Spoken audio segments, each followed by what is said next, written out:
कहीं ना कहीं देखना और समझना तो ये है कि ये जो तमाम सर्वे किए गए, ये जो तमाम बातें की गई, ये आखिरकार जिस तरीके से बेस है, क्या आने वाले समय में ये माना जाए कि अपनी कूटनीति की वजह से पूरी दुनिया को एक ऐसी लड़ाई में झोंक रहे हैं ट्रंप, जो कि कभी भी कोई भी देश नहीं चाहता था। ये अपने आप में बड़ा सवाल है। चलिए अब आगे बढ़ते हैं और मेरे साथ इसी मुद्दे पर बातचीत करने के लिए मेरे साथ मेरे तमाम जो गेस्ट हैं वो भी जुड़ चुके हैं। Navy commodore retired DS Sodhi sir जुड़ गए, डिफेंस एक्सपर्ट हैं, बहुत स्वागत है सर आपका। संजीव श्रीवास्तव जी मेरे साथ, विदेश मामलों के जानकार, बहुत स्वागत है सर आपका भी। और प्रोफेसर जजाति पटनायक, मिडिल ईस्ट एक्सपर्ट, आपका भी बहुत बहुत स्वागत है, बहुत बहुत शुक्रिया आपका भी। तो सबसे पहले सोढ़ी सर मैं आप ही के पास आना चाहती हूँ। ये जो सब कुछ हो रहा है, क्या, मेरा पहला सवाल ये, क्या ट्रंप का ये जो आकलन था वो गलत पड़ गया? क्या ट्रंप ने सोचा था कि हम खमेनेई को मार देंगे और ये सब चुटकियों में खत्म हो जाएगा? लेकिन अब जो कुछ भी हो रहा है सर, हम ये आंकड़ा बता रहे थे, एक एक घंटे में 300 करोड़ से ज्यादा खर्च हो रहे हैं इस युद्ध में। आखिर ये कब तक चलेगा? क्या इतना प्लान किया था अमेरिका ने? देखिए, बिल्कुल सच है कि जो अमेरिका ने सोचा था ये बिल्कुल उसका उलट हो गया है। ट्रंप साहब ने सोचा था कि शायद वो ईरान पे अटैक करके, अमेरिका और इसराइल दोनों मिलकर ईरान पे अटैक करके अपना ऑब्जेक्टिव जो उन्होंने पहले बोला था कि हम इसका रजीम चेंज करेंगे और न्यूक्लियर फैसिलिटीज जो है इनको डिस्ट्रॉय करेंगे, वो तो बिल्कुल उनका गोल पोस्ट ही बदल गया है अभी। और स्थिति जो वहाँ पे अब मर्ज हुई है, आप देखिए पूरे का पूरा वर्ल्ड जो है अभी एक इकोनॉमिक कंडीशन ऐसी हो गई है कि हर एक कंट्री पे इफेक्ट आ गया है। ऑयल सप्लाई जो कि स्ट्रेट ऑफ हॉर्मुज से बहुत सी ऑयल सप्लाई होती है, वहां से वो बंद हो चुकी है। हालांकि ईरान ने, they have been kind enough, उन्होंने हमारे 3 शिप को वहां से पैसे ही दिया है। लेकिन अमेरिका की जो भी उन्होंने अब देखिए स्टेटमेंट्स दिए हैं 14 दिन के अंदर, वो हर दिन स्टेटमेंट बदलती जा रही हैं। पहले वो कह रहे थे कि ऑयल सप्लाई को इसमें काबू में रखने के लिए जो शिप वहां से गुजरेंगे वो उनको एस्कॉर्ट करेंगे, तो जी उन्होंने वो भी नहीं किया। अब कहते हैं कि अभी हम उस स्थिति में नहीं है कि हम उनको एस्कॉर्ट करें। फिर अमेरिका ये भी कह रहा था कि उन्होंने प्रतिबंध लगाए थे, भारत को भी कहा था कि आप रशिया से ऑयल नहीं लें। उसके ऊपर भी उन्होंने छूट दे दी कि आप 1 महीने के लिए रशिया से ऑयल ले सकते हैं। पहले कहते थे कि जो रशिया है, जो उनके पास पैसा आता है ऑयल बेच के, वो यूक्रेन के अगेंस्ट यूज किया जा रहा है। अब उन्होंने वहां पे भी जो सैंक्शंस लगा रखी थी उनको भी उठा लिया है, कहा कि 1 महीने के लिए रशिया जो है उसे बाकी कंट्रीज तेल ले सकती हैं। तो बिल्कुल जो आपने कहा वो जायज है, और जो आपका एनालिसिस हुआ है, जो आपका सर्वे हुआ है, मेरे हिसाब से वो बिल्कुल ठीक है। जी। ट्रम्प साहब जो है वो बिल्कुल एक गलत रास्ते पे निकल चुके हैं, और उन्होंने जो स्थिति अपने हिसाब से सोची थी वो टोटली उसके अगेंस्ट हो गए। ठीक है, ठीक है सर, मैं आती हूँ आपके पास। अच्छा संजीव श्रीवास्तव जी, ये जो तमाम चीजें हो रही हैं, क्या इसका आकलन जो है ट्रंप ने किया था? क्या उन्होंने सोचा था कि ये कुछ होगा, क्रूड किस तरह की समस्या होगी? फिर अगर स्ट्रेट ऑफ होर्मुज जो है वो भी उनका आकलन होना चाहिए कि भाई ईरान, जब उसके ऊपर वही इकलौती चीज है जिस पर वो सबसे ज्यादा कमांड है और जिस पर वो सबसे ज्यादा खेल सकता है। तो कुल मिलाकर क्या सर ये माना जाए कि आकलन जो है वो ट्रंप का गलत हो गया? और अब पूरी दुनिया अगर इस चीज से जूझ रही है, तो क्या ट्रंप सोच रहे हैं वो जैसा चलाएंगे वैसा चलेगा? वो कहेंगे रूस से तेल खरीदो तो सारी दुनिया खरीदेगी, वो कहेंगे रूस से अब तेल मत खरीदो तो नहीं खरीदेगी। आखिरकार ये चल क्या रहा है संजीव सर? कितना वक्त और ऐसा चलेगा? देखिए खुशबू जी, ये जो ट्रंप प्रशासन का जो आकलन रहा है, जरूर उन्हें ईरान की इस्लामिक रिजीम ने सरप्राइजेस दिए हैं, शॉक्स दिए हैं, ये भी बात स्पष्ट है। और ये जो जिस तरीके का जो रिटेलिएशन अभी तक इस्लामिक रिजीम कर रही है, वो जरूर उसने अमेरिका को भी हतप्रभ कर दिया है, इसमें कोई दो राय नहीं है। और लेकिन मैं ये अवश्य देखता हूं कि यदि इस्लामिक रिजीम की जो लीडरशिप है वो इस युद्ध को लड़ने के लिए अपना पूरा जज्बा दिखा रही है और अपना जो पूरा मोटिवेशन वो दिखा रही है, तो अमेरिका और इजराइल भी इस युद्ध को लड़ेंगे और वो भी पीछे हटने वाले नहीं है। यूनाइटेड स्टेट्स ऑफ अमेरिका, जाहिर है कि और इजराइल दोनों ही ईरान की इस्लामिक रिजीम को अपने लिए एक बड़ी चुनौती के रूप में देखते रहे हैं, और वो चुनौती अगर बनी रहेगी तो फिर अमेरिका और इजराइल एक प्रोलॉन्ग्ड तरीके के जो इस युद्ध में जा सकते हैं, और उसको अमेरिका और इजराइल की जाहिर है कि मिलिट्री माइट ओवरवेलमिंग है, बहुत बड़ी है, और वो अपनी पूरी जो ताकत है वो लगाएंगे। और जाहिर है कि अमेरिका ने अभी तक अपनी पूरी माइट को नहीं दर्शाया है, लेकिन अमेरिका को के पास बहुत सारे ऑप्शंस भी मौजूद हैं और उन ऑप्शंस के ऊपर अमेरिका जरूर विचार कर रहा होगा कि यदि ये स्थिति ऐसे ही रहती है तो फिर वो दूसरे क्या विकल्प हो सकते हैं, दूसरे क्या शक्तिशाली ऑप्शंस हो सकते हैं जिसको कि अमेरिका एक्सरसाइज करे या इजराइल एक्सरसाइज करे, वो जरूर इसके बारे में रणनीतियां बना रहे हैं। लेकिन इतना कहने के बाद में इस्लामिक रिजीम की जो लीडरशिप है उसने जज्बा जरूर दिखाया है, लेकिन उनकी जो मिलिट्री माइट है वो जाहिर है कि United states of America Israel के तुलना में लगातार कम होती जा रही है। उनकी जो फायर पावर है वो जरूर मिसाइल सिटीज इत्यादि के माध्यम से जो अभी तक उनकी मिसाइलें बची हुई हैं उससे हमले कर रहे हैं, लेकिन ये जो फायर पावर है वो बहुत लंबे समय तक सस्टेन वो नहीं कर पाएंगे, ये बात भी स्पष्ट है। और ये जो स्थिति है वो उनके लिए आगे आने वाले समय में काफी चुनौतीपूर्ण हो सकती है। इसलिए मैं स्पष्ट रूप से कहना चाहता हूं कि डायलॉग और डिप्लोमेसी के ऑप्शंस को इस्लामिक रिजीम को भी विचार करना चाहिए। सिर्फ इस तरह की बातें करना कि हम शहादत करेंगे, मार्टरडम करेंगे और जान दे देंगे, ये तो अपनी जगह जज्बे के लिए तो ठीक है, लेकिन एक प्रूडेंस के साथ भी, एक विजडम के साथ भी डायलॉग और नेगोशिएशंस के रास्ते पर उनको भी आना चाहिए। ठीक है सर, मैं आती हूँ आपके पास, आती हूँ सर, और आगे भी इसके बारे में बात करेंगे। अच्छा प्रोफेसर पटनायक सर, देखिए ये जो पूरी सिचुएशन चल रही है, आज ईरान के जो राजदूत है भारत में, उनकी तरफ से ये कहा गया कि भारत और ईरान जो है वो मित्र हैं और हम होर्मुज में रास्ता देंगे और उस पर तमाम बातें जो है वो होंगी। लेकिन अगर पूरी दुनिया की बात की जाए, क्या भारत, क्या पाकिस्तान, क्या बांग्लादेश, क्या चीन, तमाम देशों के लिए जो अभी समस्या नजर आ रही है उसमें सबसे ज्यादा जूझता हुआ कौन नजर आ रहा है सर? अगर यही स्थिति रही फिर दुनिया के पास विकल्प किस तरीके से रहेगा और उस विकल्प पर सबसे ज्यादा हक और हुकूक की बात कौन करेगा? यह भी तो सबसे ज्यादा इंपॉर्टेंट हो जाता है। देखिए अभी जो क्राइसिस हो रहा है ये तो ग्लोबल क्राइसिस है, क्योंकि अगर हॉर्मुज स्ट्रेट बंद हो रहा है तो इसका बहुत ही इम्पैक्ट होता है गैस और जो आपका जो पेट्रोलियम एक्सपोर्ट एंड इंपोर्ट के ऊपर। आप देखिए भारत का जो है स्थिति है अभी, जो ऑयल सिक्योरिटी है वो काफ़ी तगड़ा है, क्योंकि आप हमारा पास at the present moment 250 million barrels of oil deposit है, and out of this 250 million barrels of oil deposit इसमें हमारा 39 मिलियन बैरल्स जो है स्ट्रेटेजिक रिजर्व है। तो एटलीस्ट 50 दिन तक हमारा जो है पेट्रोलियम और डीजल के लिए कोई प्रॉब्लम्स नहीं है। रहा सवाल गैस का, देखिए गैस जो है वो एलएनजी हम इंपोर्ट करते हैं कतार से, क्योंकि कतार से बेसिकली हम लोग जो वेस्ट एशिया से 60% गैस इंपोर्ट करते हैं, और आउट ऑफ दिस 60% आप जो करते हैं उसमें देखिए हमारा एलएनजी जो टर्मिनल्स होते हैं वो दहेज, आपका कोची और आपका धामरा में है। तो आज आप देखेंगे कि जो एलएनजी टर्मिनल जो रसलाफान है वो बंद पड़ा है। तो इसीलिए हमारा गैस क्राइसिस सिर्फ नहीं है, ये पूरा इंटर साउथ एशिया एंड आपका जो ईस्ट एशिया में भी है।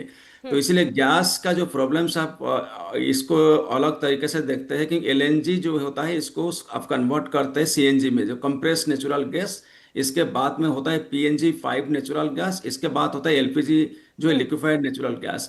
तो एलपीजी का जो लिक्विफाइड पेट्रोलियम गैस जो एलपीजी होता है वो भी हम 60% अब्रोड से आयात करते हैं, और उसका 80% हम जो है मिडिल ईस्ट से गल्फ से लेते हैं। तो इसीलिए जो एलपीजी का क्राइसिस तो रहेगा अभी पूरा वर्ल्ड कम्युनिटी के लिए, और इंडिया में जानते हैं हम 100% जो है एलपीजी कनेक्टिविटी दिए इंटायर कंट्री में। तो इसलिए हमको थोड़ा धीरज रखना पड़ेगा, क्योंकि ये टेम्पररी क्राइसिस हो सकता है, क्योंकि हम लोग भी विकल्प सोच रहे हैं, जैसे कि रसिया से चेन्नई व्लादिवोस्टोक जो कॉरिडोर वगैरह भी है, हम लोग अभी सोच रहे हैं कि कैसे गैस और ऑयल वहाँ इंपोर्ट करेंगे। हमारा जो दूसरे एरियाज में बता रहा था, पारादीप है उड़ीसा में, विशाखापट्टनम में, चेन्नई में, वो उसको हम कैसे अच्छा से ऑयल रिफाइन कर सकते हैं, और हम जो दूसरा एलएनजी प्लांट है आपका धामरा में उससे भी हम कर सकते हैं, दूसरा एरिया को सप्लाई कर सकते हैं। तो मेरे ख्याल से ये जो गैस का जो क्राइसिस है ये टेम्पररी है। हो सकता है हमारा जो विदेश मंत्री आज बात किए हैं, आप देखे होंगे Iranian foreign minister Abbas Araghchi के साथ, तो हो सकता है आपका जो टैंकर्स है वो पास करेंगे और उसके बाद में हम कुछ निर्णय ले सकते हैं। और रहा सवाल जो क्राइसिस का बात, देखिए ये सप्लाई चेन के ऊपर डेफिनेटली क्राइसिस होगा। आप देखिए जो ईरान आपका जो यूरिया है और फर्टिलाइजर्स है वो भी प्रॉब्लम्स में है, तो इसीलिए जो हमारा फूड सप्लाई चेन भी अफेक्ट करेगा, हो सकता है फार्मास्यूटिकल सप्लाई चेन भी अफेक्ट करेगा। तो इसीलिए ये बहुत ही बड़ा क्राइसिस है। और इसके साथ आप देखिए आपका जो शेयर मार्केट भी काफ़ी गिरावट हुआ है। अगर शेयर मार्केट गिरावट होता है तो इसके ऊपर देखिए आप जो इंडस्ट्रियल और जो बैंकिंग इंस्टीट्यूशंस को वो इम्पैक्ट पड़ सकता है। तो इसीलिए होलिस्टिकली देखने में अगर ये वार 2 महीने के अंदर नहीं रुकता है तो ये मेरे ख्याल से रिसेशन होगा। और एक चीज़ मैं ऐड करना चाहता हूँ, देखिए ये वार जो है अब बहुत ही बड़े बड़े पॉलिटिकल साइंटिस्ट अमेरिका के भी बोल सकते हैं, जॉन मैरसमर वगैरह, कि जो वार हो रहा है इसमें अमेरिका थोड़ा सा मतलब घुटने पे आ चुका है। कारण क्या है ना, ये भी कैटेगोरिकली बोला है कि अमेरिका को एग्जिट करना पड़ेगा, क्योंकि अमेरिका और ईरान का जो मिलिट्री कैपेबिलिटी देखेंगे, ईरान का ओनली $8 बिलियन, लेकिन अमेरिका का $800 बिलियन का बजट है। ईरान कहीं भी नहीं मैच करता है अमेरिका के साथ। तो अमेरिका का मिसाइल्स पावर देखिए, space, everything there much superior, उसमें कंपैरिजन ही नहीं ईरान का। तो इसलिए ईरान चाहेगा कि अपना असिमेट्रिक वारफेयर को कंटिन्यू करने के लिए, जी। असिमेट्रिक वारफेयर का ये ऑब्जेक्टिव होगा इकोनॉमिकली साइकोलॉजिकली कैसे डैमेज पहुंचाना है। तो इसीलिए आप देखेंगे ज्योग्राफिकल लोकेशन जो ईरान का है, ये बहुत ही स्ट्रांग पोजीशन है, क्योंकि अब वेस्टर्न पार्ट में आपका जो है जाग्रोस माउंटेन और नॉर्दर्न पार्ट में एल्ब्रस माउंटेन है, और पूरा जो एंटायर मिडिल ऑफ ईरान है उसमें दस्ते कबीर और दस्त लूट है, जो कि पूरा है डेजर्ट एरिया है। तो ठीक है। इसलिए रॉक टेराइन्स है, उसमें जो आईआरजीसी का पोजीशंस काफी स्ट्रांग इन दैट सेंस कि वो गरीला वॉरफेयर लड़ सकते। ठीक है सर, मैं आती हूँ आपके पास। अच्छा सोडी सर, मेरा एक सवाल ये भी था कि कहीं ना कहीं जो अभी अगर ईरान में जो बात शुरू हुई थी अमेरिका की, अगर मैं गलत नहीं हूं तो मुझे सही कीजिएगा, उसका मकसद यही था कि मेरे को रिजीम चेंज करना है, हमें रिजीम चेंज करना है। चलिए वो तो हो गया, लेकिन अभी की भी जो मौजूदा वहां पर सरकार चल रही है उसका जनता पर पूरा कंट्रोल है। तो आखिरकार अब क्या करके ट्रंप मानेंगे? उनके पास क्या लग रहा है सर आपको कि वो कितना लंबा लेकर चलेंगे? क्योंकि ट्रंप अमेरिका उन देशों में से जिसको ये पता है कि उसको लंबा युद्ध नहीं लड़ना है, क्योंकि लंबा युद्ध लड़ने के बहुत सारे दुष्परिणाम है जिसको वो बेहतर तरीके से जानता है। तो ऐसे में अगर ये पूरी परिस्थिति सामने आ रही है, ये कितना लंबा सर और जाएगा अगर अमेरिका की तरफ से बात की जाए तो? देखिए खुशबू जी, पहले अमेरिका ने कहा था, तो अमेरिका ने जो स्टेटमेंट्स दी थी उन्होंने बड़ा स्पष्ट किया था कि वो रजीम चेंज की बात कर हाँ। रहे हैं। लेकिन आज देखिए आप अमेरिका में क्या हो रहा है। अमेरिका में अभी स्टेटमेंट्स आ रही हैं कि जो ट्रंप साहब कह रहे हैं ये उनका मकसद ये नहीं था। इसके ऊपर भी अमेरिका में डिस्कशन हो रही है, और वो कह रहे हैं कि जो अमेरिका का मकसद बताया था उन्होंने, ये नहीं है। और जो उन्होंने गोल पोस्ट चेंज किए हैं रजीम चेंज से, अब वो कह रहे हैं कि वो ईरान को टोटली एनिलेट करना चाहते हैं। वो उनके naval assets, army military assets, उनके लॉन्चर्स, उनके न्यूक्लियर कैपेबिलिटीज और उनके स्ट्रेटेजिक जो एसेट्स हैं उनको खत्म करना चाहते हैं।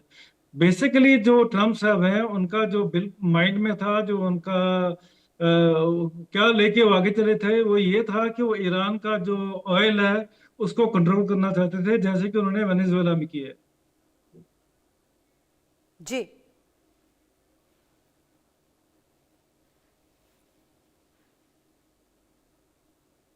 ठीक है सर, मैं आती हूँ आपके पास। हम आगे भी बातचीत करेंगे और तमाम तस्वीरें भी लगातार हम अपने दर्शकों को दिखा भी रहे कि किस तरह की परिस्थितियां जो है अभी नजर आ रही है। अच्छा संजीव श्रीवास्तव जी, देखिए पिछले कुछ समय में जिस तरह के युद्ध हमने देखे हैं, चाहे वो इजराइल के युद्ध हो जो कि वो तमाम आतंकवादी संगठनों से लड़ रहा था, चाहे वो हुती हो, हिजबुल्ला हो या हमास हो, इनको जमीन हालांकि ईरान नहीं दी है, ये भी पूरी दुनिया जानती है। इसके अलावा हमने देखा है कि रशिया और यूक्रेन के भी जंग चल रहा है, एक तरफ पाकिस्तान अफगानिस्तान से लड़ रहा है और दूसरी तरफ ये जंग।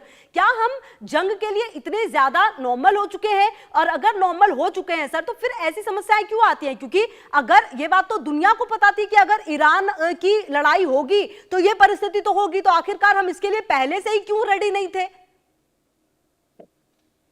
देखिए खुशबू जी, ये जो United states of America, Israel तथा ईरान के बीच का जो युद्ध है, उसकी जो जेनेसिस है, उसकी जो रियल रीजंस हैं, वो जाहिर है कि उसको भी हमें समझना होगा।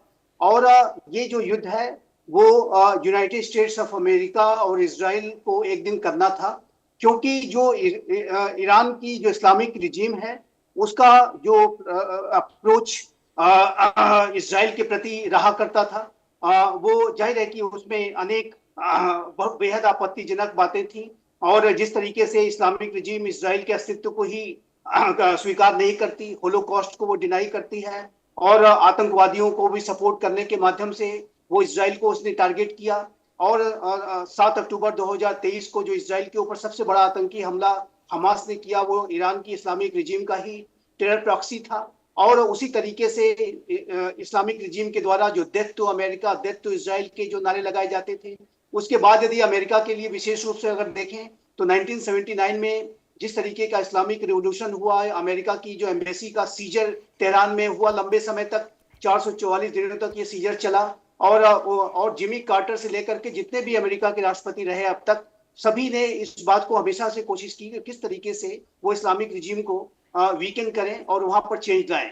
तो ये जो इसकी जो जेनेसिस है वो दोनों पक्षों की तरफ उसको भी समझना होगा। और ये जो एक जो क्लैश ऑफ सिविलाइजेशंस की, जिसको कि मैं कहता हूं शैतानी विचारधारा, अगर इस तरीके की क्लैश ऑफ सिविलाइजेशंस की विचारधारा को कोई प्रैक्टिस करेगा, कोई रिजीम प्रैक्टिस करेगी, तो उसके खिलाफ एक न एक दिन कोई कार्रवाई अवश्य होगी, और जो कि वर्तमान समय में अमेरिका और इजराइल ने की है।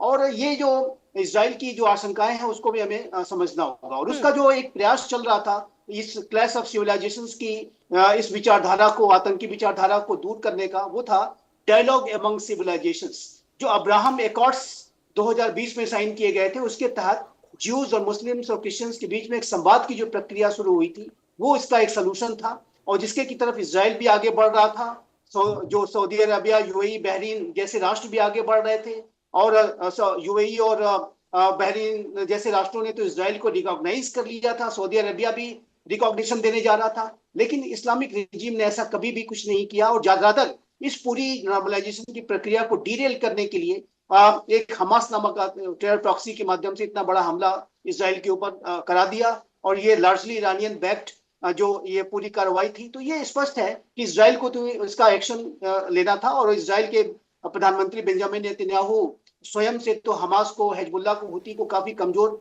कर चुके ठीक है थे। सर, मैं आती हूँ आपके पास, और आगे भी हम इस बारे में बात करेंगे, क्योंकि सर ये आप बहुत इंपॉर्टेंट पॉइंट कह रहे हैं। अच्छा प्रोफेसर पटनायक, ये जो पूरा सिनेरियो है, अगर हम इसको समझे